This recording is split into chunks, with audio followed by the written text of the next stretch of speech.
Bon Soel, je suis sûr, quand tu étais petit, tu avais envie comme moi d'être vétérinaire, gendarme, pompier, des trucs normaux quoi. Non, non, moi pilote. Ok.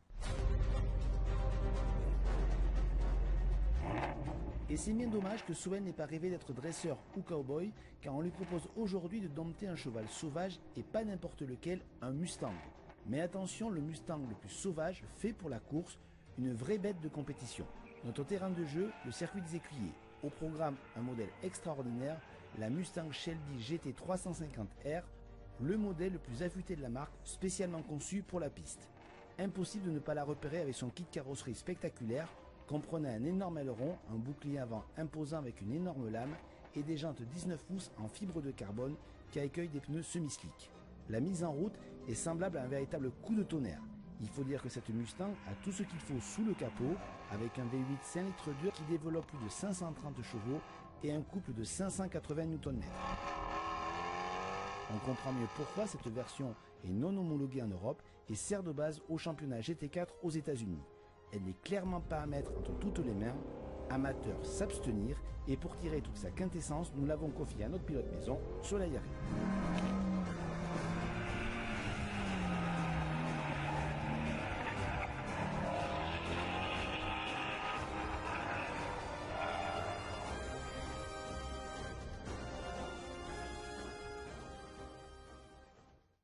Alors, on a une sonorité extraordinaire, hein, plus de 100 décibels à l'extérieur.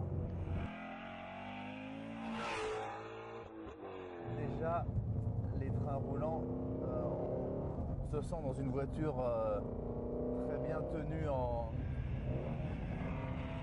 anti-roulis et en ressort.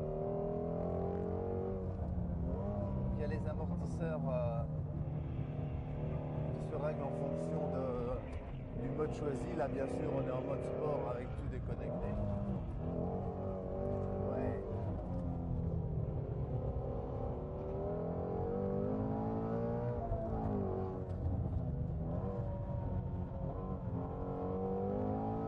Alors, la caisse, elle est presque légère sous vireuse entrée.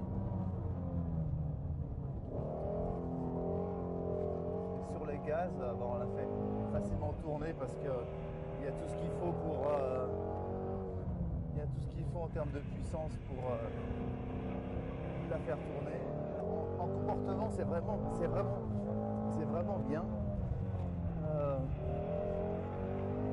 Le seul défaut que je lui donnerais, c'est qu'elle est un petit peu sous vireuse entrée et ça fait qu'il faut vraiment faire attention en sortie de virage à ne pas reprendre les gaz trop tôt, sinon c'est un coup à prendre un gros coup de raquette.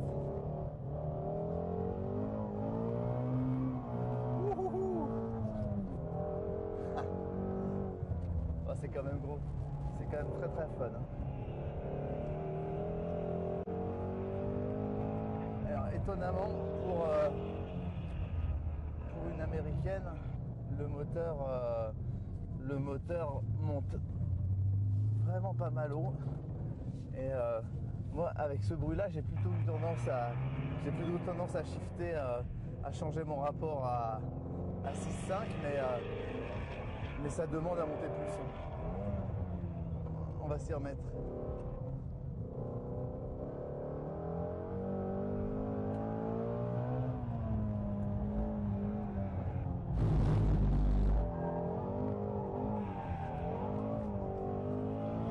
On est dans une voiture avec un vilebrequin plat, donc c'est une sonorité très particulière avec toujours 2 cylindres qui explosent en même temps.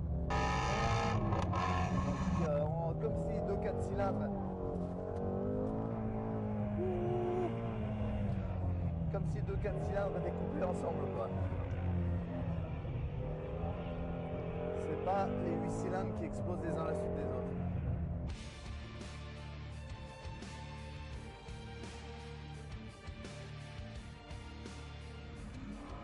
Donc Soel, est-ce que tu as réussi à dompter ce